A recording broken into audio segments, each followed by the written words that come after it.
Baru-baru ini beredar video tentang beberapa turis asing bergotong royong memindahkan pohon tumbang di Bali. Dalam video diunggah Instagram Info Badung, aksi itu berlangsung di Jalan Raya Tanah Ayu Sibang Gede, Abian Semal, Denpasar, Bali, dan sempat viral di media sosial. Warganet memuji sikap positif WNA itu. Dalam video terlihat beberapa pria WNA turun dari sebuah minibus lalu mencoba memindahkan pohon tumbang tersebut dengan menariknya ke pinggiran, agar jalan bisa kembali dilintasi kendaraan.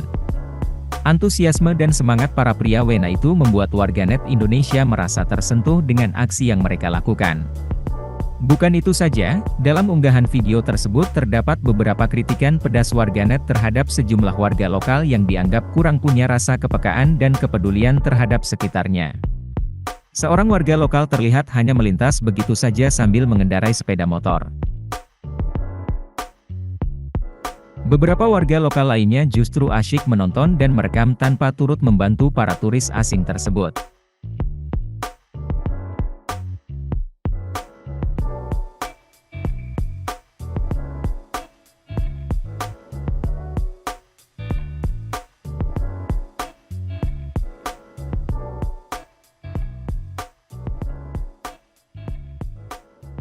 Terima kasih sudah nonton.